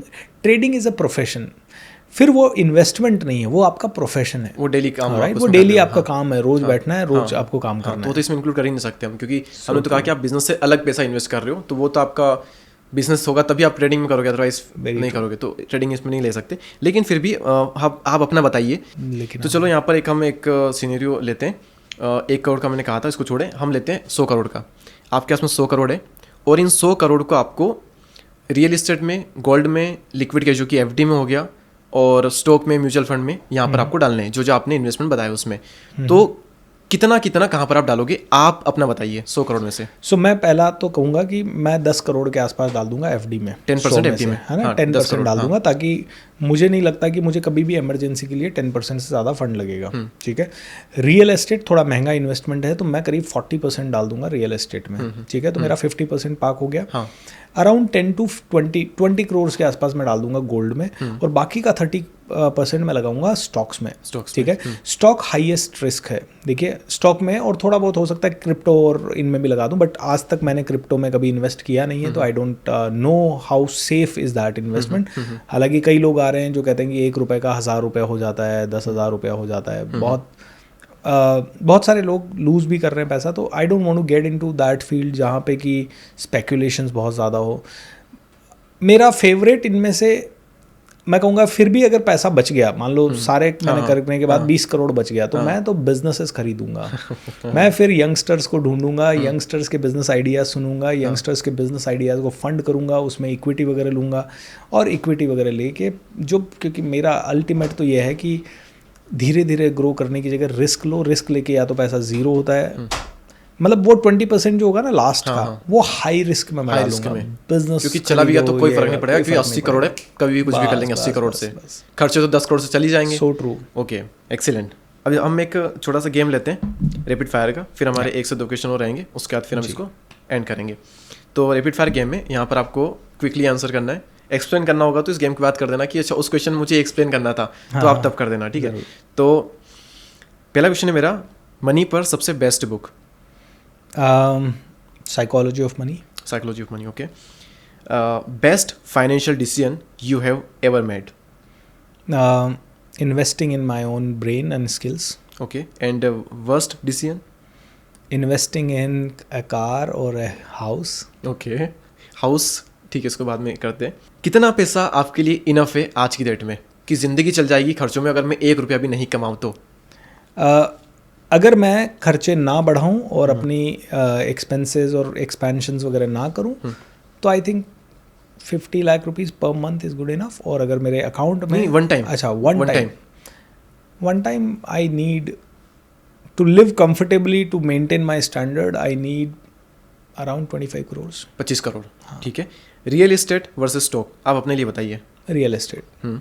कोई एक चीज़ जिसे परचेस करके, बाय करके आपको रिग्रेट हुआ हो, बहुत ज़्यादा रिग्रेट हुआ हो, या जहाँ इन्वेस्ट करके हुआ हो? ऐसा कुछ खास, क्योंकि बहुत बड़ा इन्वेस्टमेंट किस चीज़ में नहीं था जहाँ रिग्रेट हुआ, छोटा मोटा है तो उसमें तो चलता है। मैं उसको लर्निंग मान लेता हूँ, इसलिए मुझे याद ही नहीं आता। मैंने अपने ब्रेन को इस तरह से ट्रेन कर रखा है कि अगर मेरे ब्रेन को कुछ गलत हुआ है, ये सोचना पड़ता है, तो वो थोड़ा प्रेशर डाल के सोचना पड़ता है। अदरवाइज मुझे नहीं लगता कि मैंने ऐसा कोई भी डिसीजन लिया है। छोटे मोटे हुए हैं कि यहाँ जहाँ जिस समय मुझे कार नहीं लेनी थी उस समय मैंने बड़ी कार ले ली, ये डिसीजन। बट उस कार ने भी मुझे बहुत कमा के दिया है, तो आई डोंट थिंक कि that was a bad decision. Okay okay. और मटेरियलिस्टिक चीज़ में किस चीज़ को बाय करके आप सबसे ज़्यादा खुश हुए थे और उसका कोई रिग्रेट नहीं है? मटीरियलिस्टिक चीज़ में सबसे पहली कार पिताजी के लिए ली थी, उसको बाय करके सबसे ज़्यादा खुशी मिली थी, क्योंकि बचपन से एक सपना था कि अपने फादर ना 4 व्हीलर में घूमने चाहिए। तो वो मटीरियलिस्टिक पहली चीज़। फिर दूसरी खुशी हुई थी जब पापा के लिए एक घर लिया था, तो that was another thing. Okay. और आपका सबसे बड़ा परचेज क्या अभी तक का मटेरियलिस्टिक? मेरा सबसे बड़ा परचेज एक लैंड है। ओके। बिटकॉइन, यस और no for you? Bitcoin only if I know the understand. For you अभी के लिए तो नहीं, लेकिन अगर मुझे नॉलेज समझ में आई, उसके बारे में समझ में आया, तो yes. Biggest myth about wealth in one word? Biggest myth is that you can only create wealth by working hard. You can create it while having fun and enjoying. Okay. Millionaires की कोई एक habit जो कि सबको करनी चाहिए? सुबह जल्दी उठ के पढ़ना, क्योंकि पढ़ना एक्सपैंड करता है आपके माइंड को। ओके। गरीब और अमीर में कोई एक अंतर सबसे बड़ा?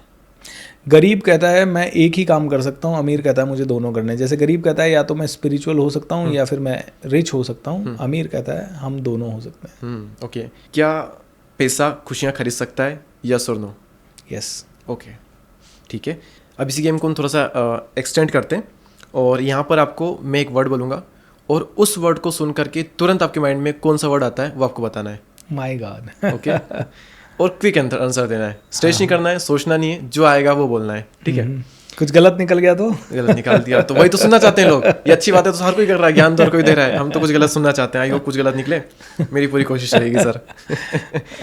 पहला वर्ड है money, freedom, work, passion, motivation, inspiration, podcast, fun, youth, future, India, my love, Modi, favourite, Yogi, amazing, Trump, too good for हिजिंग, family, everything for me, love, love is divine, God, God is always with me, spirituality, awareness. Okay, वाह। अच्छा, यहाँ पर मेरा question है, एक question किया था मैंने कि आपका सबसे वर्स्ट डिसीजन क्या था, तो आपने कहा घर खरीदना, कार और घर खरीदना कैसे एक गलत डिसीजन हो सकता है? देखिए, कार और घर मैंने इसलिए कहा क्योंकि जो पैसा मैंने उस समय कार खरीदने में लगाया, जैसे मैं आपको बताता हूँ 2012 से लेके 2017 तक मेरा एकमात्र फोकस था मैं मर्सिडीज बेंज खरीद लूँ और मैं एक घर खरीद लूँ, ठीक है? 2015 में घर लेना था, 2017 में मर्सिडीज लेनी थी और मैंने वो ले भी ली। हाँ। लेकिन मुझे ऐसा लगता है कि वही 4 साल अगर मैं कहता ना मुझे 100 करोड़ पे जाना है, मुझे 100 करोड़ पे जाना है या मुझे 10 लाख लोगों की ज़िंदगी बदलनी है, तो शायद मैं आज नेक्स्ट लेवल पे होता। मैंने क्या किया, अपना 5 साल का एनर्जी सिर्फ कार और घर के अंदर लगाया और आ भी गया कार और घर, लेकिन आया भी EMI पे, ठीक है, नंबर 1। नंबर 2, मेरा डाउन पेमेंट अगर कार और घर लेने में उस समय 50 लाख रुपए लगा और उसके बाद मैंने 1 करोड़ रुपए से 1.5 करोड़ रुपए का लोन लिया, तो यही 2 करोड़ अगर मैं अपने बिजनेस में उस समय लगा देता। आपको पता है उस समय सब लोग YouTube चैनल पे आ रहे थे और मैं रिफ्यूज़ कर रहा था। मैं कह रहा था नहीं YouTube ऐसे ही वायरल नहीं करता भाई, YouTube में ये लोग पैसा दे के वायरल होते होंगे, अपने को कौन सुनेगा, अपने को कौन देखेगा, अपने को तो ज़्यादा लोग जानते ही नहीं है। मैं एक्सक्यूज़ देता था। उसी बीच में संदीप माहेश्वरी जी चढ़ गए, विवेक बिंद्रा जी बहुत आगे निकल गए, उज्ज्वल पाटनी जी बहुत आगे निकल गए और भी कई यूट्यूबर्स आगे निकल गए। हमने यूट्यूब चैनल पता होने के बाद भी, सब कुछ होने के बाद भी 2019 में शुरू किया। अच्छा, क्यों शुरू किया 2019 में? क्योंकि कहीं ना कहीं हमेशा एक एक्सक्यूज़ था, हमारा कौन देखेगा, और पैसा नहीं है, ये सबसे बड़ा एक्सक्यूज़ था। अरे भाई पैसा तो तूने कार में डाल दिया, पैसा तो तूने घर में डाल दिया। उस वक्त आप MLM में थे इसलिए? नहीं, मैं MLM में कभी नहीं था। अच्छा। लेकिन मैं आज सोच रहा हूँ कि अगर मेरे को किसी ने ना चैलेंज कर दिया था, इसीलिए मैंने कहा कि यार कार तो बहुत अच्छी होनी चाहिए। अब सोचिए 1 मिनट के लिए, अगर मैं वो ये नहीं करता और मैं 2013 में YouTube चैनल चालू कर देता अपना, आपको पता है मेरे पास शायद 1000 करोड़ एक्स्ट्रा होता। 1000 नहीं भी होता तो 100 करोड़ तो मिनिमम एक्स्ट्रा होता डेफिनेटली। अब सोचिए कितना बड़ा नुकसान किया। कार ने क्या कमा के दिया मुझे, घर ने क्या कमा के दिया? लाइबिलिटीज थी। That is why I am saying. Okay, ठीक है। अब गेम के बाद में एक मेरा बहुत इंपॉर्टेंट क्वेश्चन है, बहुत कमाल का क्वेश्चन है। AI की दुनिया में ऐसे कौन से सेक्टर होंगे जहाँ पे बहुत ज़्यादा पैसा बन सकता है और वो लॉन्ग टर्म के सेक्टर से? तो कौन कौन से सेक्टर है जहाँ बहुत ज़्यादा पैसा बनता है और वो AI के आने से उस पर इम्पैक्ट भी कम ही पड़ेगा? आई थिंक जो ट्रेडिशनल जितने भी बिजनेसेस हैं ना, जहाँ पे लोगों ने बहुत ज़्यादा वेल्थ क्रिएट की है और पिछले 100 साल 200 साल 500 साल से करते आ रहे हैं, आई थिंक लोगों को उनसे हटना नहीं चाहिए। अदरवाइज बाकी जितने भी फील्ड ऐसे हैं, मेरा पर्सनल ओपिनियन है ये, आई माइट बी रॉन्ग, जितने भी ऐसे फील्ड है ना जो पिछले 3-4 साल में क्विकली डेवलप हुए हैं और जिनमें ना चीज़ें जल्दी से जल्दी चेंज भी हो रही है, ऐसी जॉब्स जो क्रिएट हुई हैं वो फटाफट गायब भी हो सकती है। जैसे कि मान लीजिए एक जॉब क्रिएट हुई है वीडियो मेकिंग की, AI जितना एडवांस होता जाएगा ये जॉब थोड़ी उतनी ज़्यादा ख़त्म होती जाएगी। फ़ोटो एडिटिंग AI जितना एडवांस होगा ख़त्म हो जाएगी। लेकिन एक बेसिक ह्यूमन टच जहाँ पे भी होगा, जहाँ रिक्वायर्ड होगा, वहाँ पे AI कितनी भी एडवांस हो तो शायद वो चीज़ नहीं होगी। So I think people would never like to buy a house just by seeing a video. लोग, हो सकता है वो भी एडवांस टेक्नोलॉजीज आ जाए, लेकिन लोगों को अगर घर बाय करना है या ऑफिस बाय करना है, एक बार आदमी वहाँ जाना चाहेगा, प्रैक्टिकली फील करना चाहेगा। AI कितना भी ट्राई करे, हो सकता है वो उस लेवल पे ना जा पाए। तो मैं कहूँगा I think anything which is related to human emotion अगर आप करेंगे तो वहाँ पे AI का इंटरफियरेंस थोड़ा कम रहेगा और आप अगले 20 साल, 30 साल, 40 साल, 100 साल तक गेम खेल सकते हैं। देखिए बड़ा मुश्किल होगा ये कहना कि 100 साल बाद दुनिया कैसी होगी। लेकिन आप तो अपने 25 साल सिक्योर कर लो, बहुत बड़ी बात है। हाँ, तो हमें गेम मिनिमम 25 से 30 साल तक का खेलना है। तो मैं आपको मेरा एक एग्जांपल देता हूँ। मैं जब है ना IT कंपनीज में था तो मैं बड़ा फ्रस्ट्रेटेड हो गया था। मैं बहुत अच्छा, मुझे बहुत प्यार था IT से। I used to love IT like anything. लेकिन मैंने क्या देखा, अरे यार 2 साल हो गए, जो अपन ने पहले जावा में सीखा था वो तो अब काम ही नहीं आ रहा, नया वर्जन आ गया। अरे हमने रेड हैट लिनक्स 6.0 सीखा था, अभी 7.0 आ गया। तो चीज़ें हर 2 साल में आउटडेटेड हो रही थी। फिर धीरे धीरे जब मैं IT में 5-6 साल बिताया तो देखा चीज़ें एक सवा साल में आउटडेटेड हो रही थी। आज एक एप्लीकेशन आती है, उससे पहले दूसरी आ जाती है। फ़ोन आप एक लेते हो, एक अगले साल में आउटडेटेड हो जा रहा है। तो मेरे को एक चीज़ समझ में आ गई, मेरे को ऐसी चीज़ें सीखनी है जो अगले 100 साल तक इंटैक्ट रहे। तो मैंने पब्लिक स्पीकिंग सीखी। मैं जानता हूँ जब तक इंसान रहेगा पब्लिक स्पीकिंग की ज़रूरत रहेगी। मैंने सेल्स सीखी। मैंने कहा जब तक इंसान रहेगा ना तब तक सेल्स की ज़रूरत होगी। मैंने सीखा how to make money using business के अंदर विजन कैसे होता है। ये सारी चीज़ें मैंने सीखी। ये सारी चीज़ें अगले 100, 200, 500 साल तक चलेगी। जब तक इंसान रहेगा ये ख़त्म नहीं हो सकती। तो आई caught the fields like business coaching. हो सकता है कुछ लोग कुछ दूसरे फील्ड में हमसे क्विकली ज़्यादा पैसा कमा रहे हो, लेकिन हमें पता है कि हमारे फील्ड में ये जो लाइन्स हमने पकड़ी हैं that is going to be forever. Okay. फिर भी अगर क्लियरली कुछ सेक्टर्स के नाम अगर हमें लेने हो तो बैंकिंग सेक्टर हमेशा चलने वाला है। बैंकिंग सेक्टर हमेशा चलेगा। रियल एस्टेट बहुत ज़्यादा ग्रो करेगा। रियल एस्टेट में तो AI का कुछ वो ही नहीं है। ज़मीन तो ज़मीन है, AI तो ज़मीन नहीं लेगा। ठीक है, ओके। वो बहुत ग्रो करेगा। मुझे लगता है सारे एनर्जी सेक्टर्स ग्रो करेंगे, बस फील्ड चेंज होते जाएंगे। मुझे लगता है कि जितना ज़्यादा दुनिया आगे होगी, कंजम्पशन मेंटालिटी और ज़्यादा बढ़ेगी अगले 100-200 सालों में। तो जितने भी डेली कंज्यूमेबल्स है जैसे FMCG गुड्स हो गए, ये सब AI से रिप्लेस किया नहीं जा सकता। भाई खाने की चीज़ तो खाने की है, मतलब वहाँ पे आप थोड़ी टेक्नोलॉजी खाओगे। सो खाने पीने की चीज़ें हो गई, फूड सेक्टर हो गया, FMCG सेक्टर के कई सारी चीज़ें हो गई, पर्सनल केयर की चीज़ें हो गई। आई थिंक ये जो चीज़ें हैं ना जो सदाबहार है। टायर आपकी गाड़ी में AI क्या करेगी? टायर तो टायर ही होगा, राइट। अब मुझे नहीं लगता अगले 15 साल में ऐसा कुछ आएगा कि टायर की जगह लोहा लगा दोगे फिर भी गाड़ी बहुत स्पीड से भागेगी। तो कुछ चीज़ें मुझे लगता है वो बहुत ही अच्छी होंगी। Okay, so that's how it is. Okay. अच्छा, मॉर्गन हाउसल की आपने एक फेवरेट बुक अपनी कही, साइकोलॉजी ऑफ मनी। करेक्ट। उनकी एक और बुक है सेम एज एवर। अच्छा, पढ़ी आपने वो? I have not red. Okay, तो उस बुक में सेम एज एवर, उस बुक में ये लिखा हुआ है, मतलब अच्छे से एक्सप्लेन किया हुआ है कि what never change in this changing world. इस बदलते दौर में भी क्या ऐसा है जो कि कभी नहीं बदलता। तो उसके बारे में काफ़ी अच्छे से ह्यूमन इमोशन, वो चाहे लस्ट हो, ग्रीड हो, ह्यूमन बिहेवियर हो, ये कभी चेंज नहीं होंगे। 1 लाख साल पहले भी यही थे, आज भी यही है, आगे भी यही होंगे। तो आप ह्यूमन इमोशन जहाँ डेवलप हो उस तरह का कोई चीज़ आप करते हो वो कभी ख़त्म नहीं होगा। तो काफ़ी कमाल की बुक है, वो लोग हम रिकमेंड करेंगे यहाँ पर, क्योंकि मॉर्गन हाउसल जो बुक लिखते हैं कमाल की लिखते हैं। साइकोलॉजी ऑफ मनी भी मतलब टॉप क्लास बुक है। ओके, अब ये हो गया। अब लास्ट में क्या जॉब से अमीर बना जा सकता है? 100% बना जा सकता है, जैसे सुंदर पिचाई बने। हाई पेइंग जॉब लग जाए एक तो आपकी। आप तो एक तो हाई पेइंग जॉब, और जॉब में भी आप एज ए एंटरप्रेन्योर काम करो। मतलब काम कर रहे हो आप, है ना। कंपनी में ये सोच के मत जाओ कि अरे ये तो मेरी जॉब है।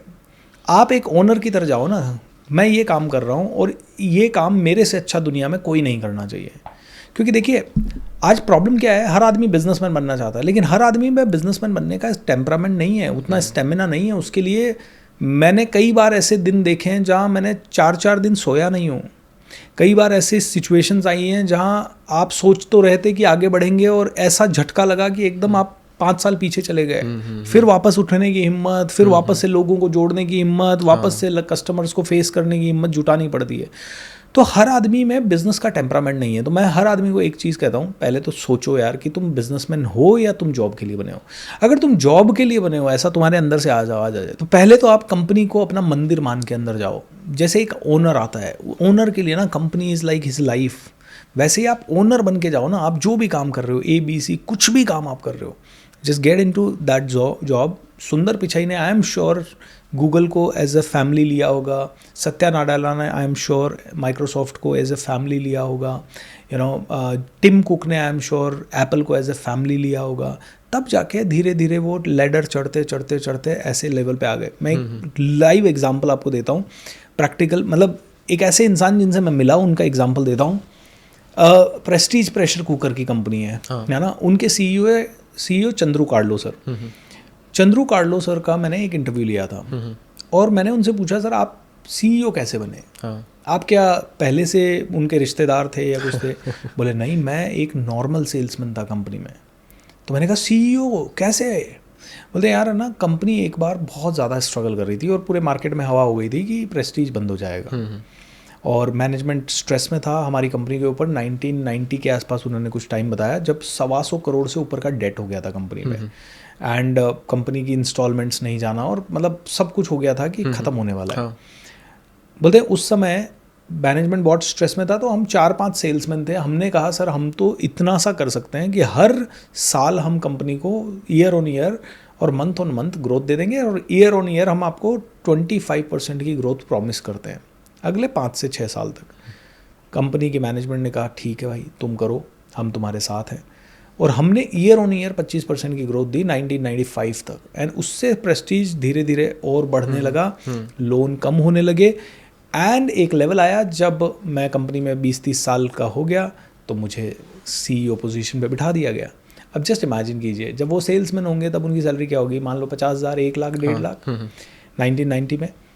आज एज ए CEO उनकी सैलरी क्या होगी? करोड़ों का पैकेज होगा, एंड पूरी दुनिया में जानते लोग अलग हैं। सो आई थिंक जॉब ऐसे करो जैसे कि आप कंपनी के ओनर हो। आज सुंदर पिचाई जी को मैंने सुना है करीब 1800 करोड़ रुपए पर ईयर की इनकम होती है, एंड उसके अलावा आप बोलो और हम बिजनेस से हमारे जैसे 10 लोग मिलकर नहीं कमा रहे इतने बिजनेस से। तो जब जॉब में भी 1800 करोड़ कमाया जा सकता है, अगर चंद्रू कार्लो सर मान लीजिए 50 करोड़ भी कमा रहे हैं, 30 करोड़ भी कमा रहे हैं, मैं तो कहता हूँ 5 करोड़ भी कमा रहे हैं, तो एक नॉर्मल बिजनेसमैन को 5 करोड़ का प्रॉफिट निकालने के लिए 100 करोड़ 50 करोड़ का धंधा करना पड़ता है। बिल्कुल। तो जॉब में भी आदमी नेक्स्ट लेवल पे जा सकता है। बिल्कुल। बट आदमी सोचता है जॉब मतलब यार खराब चीज़, ऐसे कुछ स्टेटमेंट है ना, जॉब तो वो ड्रग है जो आपको दी जा रही है आपके सपने छोड़ने के लिए। ऐसा कुछ नहीं है। आप जॉब में वो पैशन लगाओ ना। मेरे पास कोई इंसान आता है और कहता है मैं आपके बिजनेस को बढ़ा सकता हूँ, मैं कहता हूँ भाई कितना कर देगा? बोले 1 करोड़ कर दूंगा। मैंने कहा ले कितना चाहिए तुझे बता? बोले 10 लाख चाहिए, ले 15 लाख चाहिए, ले 20 लाख चाहिए, ले। हाँ भाई, मेरा प्रॉफिट अगर 1 करोड़ में 50 लाख हो रहा है तो मुझे 20 लाख देने में कोई दिक्कत नहीं है। वो 30 भी मांगेगा तो मैं कहूँगा नहीं, कोई दिक्कत नहीं है, मैं तो पहले इतना कमा रहा तो उससे डबल ही दे रहा है ना।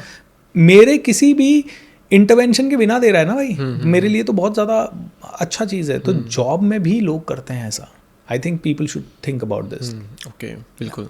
और अच्छा चलो मान लो फॉर एन एग्जांपल 1 लाख रुपए किसी की सैलरी है, करेक्ट, वो करता है, उसके खर्चे करके 50,000 रुपये खूब से खूब 50-60,000 हो गए, 40,000 उसके पास में बचते हैं। अब वो बचा करके इन्वेस्ट करे तो कितना टाइम उसे लग सकता है एक अच्छा अमाउंट कॉर्पस डेवलप करने में? देखिए बहुत सारे लोग कहते हैं 500 रुपये की SIP से आप करोगे 40 साल के अंदर, वो भी आपको 3 करोड़ दे देगी, 2 करोड़ दे देगी। मैं थोड़ा सा उस चीज़ में कम बिलीव करता हूँ। मतलब वो कैलकुलेशन के हिसाब से वो सही है कि हाँ भाई इतना होगा कैलकुलेशन के, लेकिन कितने लोग 40 साल का पेशेंस कर पाते हैं? बहुत कम लोग। 40 साल के अंदर घरों में शादियाँ भी होती है, बीमारियाँ भी होती है, डेथ भी आती है, business problem, life problem, family problem सब आती हैं। तो मुझे ऐसा लगता है कि जो स्टॉक मार्केट में या किसी भी तरह से इन्वेस्ट करके आगे बढ़ने का गेम है, वो अगर आप 40,000 रुपये कमा रहे हो तो ठीक है, उसमें 5-10 हज़ार रुपये आप लगा लो, लेकिन 5-10 हज़ार की वेल्थ से भी आपका ज़्यादा कुछ नहीं होगा। मैं तो कहता हूँ ये 40,000 से आप पहले साइड हसल करो, जो मैंने पहले भी बताया। साइड हसल से आप सीखो कि कौन सा फील्ड आपके लिए अच्छा है, कौन सी नॉलेज आपके लिए अच्छी है। क्योंकि जब मैंने how to do online business जब सीखा तो मैंने कितना रुपया इन्वेस्ट किया था? मुश्किल से 1 लाख रुपया, एंड उस 1 लाख रुपये ने मेरे को पहले ही महीने में 1.25 करोड़ 1.5 करोड़ दिया। तो कैन यू इमेजिन तो सीखने की पावर, मैं कहूँगा सबसे पहले सीखो। 40,000 पर मंथ है तो बहुत बढ़िया है, मतलब साल भर में आपके पास 4,80,000 रुपए खर्च करने को है सीखने के लिए। सीख सकते हो आप, क्या क्या सीख सकते हो, मतलब इतनी सारी चीजें। कितने कोर्स इंडिया में, कोर्स बहुत महंगे भी नहीं है, 2-3-4 हज़ार में प्योर क्लीन कोर्स मिल रहे हैं। ट्रू, इतनी चीजें आप सीख सकते हो, और इतनी चीजें सीखने के बाद फिर आप एक लाइन पकड़ के अपना बिजनेस करो ना। देखो आप हर रोज आपके पास 40,000 आएंगे, हर रोज आपके पास लाख रुपए आएंगे। मैं कई बार लोगों से भी कहता हूँ कि आप मान लो 40,000 आपके पास बचे 1 लाख में से, आप वो इन्वेस्ट कर रहे हो, मतलब 30,000 भी, चलो 30,000 ले रहे कम से कम, 30,000 बचाए, 20 साल के लिए आपने इन्वेस्ट किए, 15% हम ले रहे हैं एनुअली रिटर्न, तो आपके पास में वेल्थ होगी 3.3 CR की 15 साल बाद। इससे अच्छा है आप उन 30,000 को मंथली कहीं सीखने में लगाओ, एक कुछ नया काम डेवलप करो, फिर आप कुछ ऐसा करो कि आप वो जो 1 लाख कमा रहे हो महीने के, वो 1 लाख से 10 लाख हो जाए। फिर करेंगे ना 3-4 लाख की SIP, फिर जल्दी बनाएंगे अपना पहला 1 करोड़। करेक्ट। और हो सके 10 लाख आप कमा रहे हो तो आप सोचो 50 लाख कैसे कमा सकते हो, फिर हम करेंगे 20-20 लाख की SIP, 20 लाख डायरेक्ट डालेंगे एक लमसम में, जो कि आप 20 लाख आपको सालों लग जाएंगे, 5 साल लग जाएंगे इन्वेस्ट करने में। मतलब आप 10-10 हज़ार करके 20 लाख आने में आपको 20 साल लग रहे हैं। 20 साल से पता नहीं कितना ज़्यादा लग जाए। इससे बढ़िया है कि आप ज़्यादा कमा करके ज़्यादा इन्वेस्ट करो, ये मैं कहता हूँ। ओके सर, हमारा पॉडकास्ट काफ़ी सही रहा।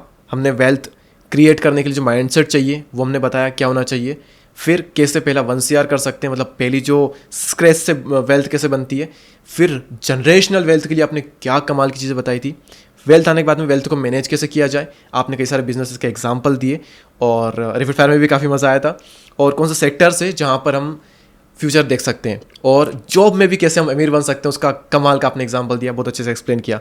तो सर आपका ये जो पॉडकास्ट है मुझे बहुत अच्छा लगा, एंड आई होप कि ऑडियंस को बहुत अच्छा लगा होगा। सो हमारे शो पर आने के लिए बहुत बहुत धन्यवाद आपका। आप अगर आप कुछ कहना चाहेंगे, कुछ फीडबैक मेरे लिए, ऑडियंस के लिए। मैं ये कहना चाहूँगा पहले तो आपको दीपक जी, मतलब एज़ पर योर एज, आपकी जो मैच्योरिटी है, सवाल पूछने की काबिलियत है, उसके पीछे की रिसर्च है, उसके पीछे का हार्ड वर्क है, यूट्यूब चैनल को इतना बड़ा बनाने का जो ये आपका पैशन है, आई थिंक मुझे भी बहुत कुछ सीखना है उससे। एंड इनफैक्ट मैं चाहूँगा कि आप हमें भी सपोर्ट करें कि हमारे चैनल्स वगैरह को हम कैसे ग्रो कर सकें। एंड जितने भी ऑडियंसेस हैं, आई एम श्योर आप सबको तो मैं इतना कहना चाहूँगा कि देखिए 2 घंटे का पॉडकास्ट बैठ के देखना, 1.5 घंटे का पॉडकास्ट देखना, I think it needs a lot of patience. मैं इतना ही आपको सजेशन देना चाहूँगा कि जो भी सीख रहे हैं ना, भले 1 ही घंटा सीखें, बट उसके नोट्स पूरे बनाएं, और नोट्स बनाने के बाद उसके ऊपर चिंतन करें, और जो एक चीज़ एक पॉडकास्ट से आपने इम्प्लीमेंट कर ली, तो ये समझ लीजिए घर बैठे आपको वो नॉलेज मिल रही है जो हम अपने प्रीमियम प्रोग्राम्स में देते हैं। And I think it can really shift people in their life. Notes वाला आपने सही कहा, क्योंकि कहा जाता है ना कि ताजमहल पहले हकीकत में बाद में बना, पहले पेपर पे बनाए, माइंड में और पेपर पे बनाए। तो आप ये पेपर पेन वाली, क्योंकि मैं भी आज भी कर रहा हूँ ना, पेपर में लिख करके फिर कुछ बनाऊंगा, फिर आपने कहा कुछ लिखूंगा, फिर उससे तोड़ मोड़ के कुछ क्वेश्चन बनाऊंगा, तो ये आज भी मैं भी करता हूँ। तो फिर आपको भी ज़रूर करना चाहिए अगर आप बहुत बिगनर हो या कहीं पर भी हो तो। सर इस पॉडकास्ट में इतना ही, मिलेंगे हम किसी और डीप कास्ट के अगले एपिसोड में, तब तक के लिए जय हिंद, जय Bharat. Thank you so much. Thank you sir. Thank you dear.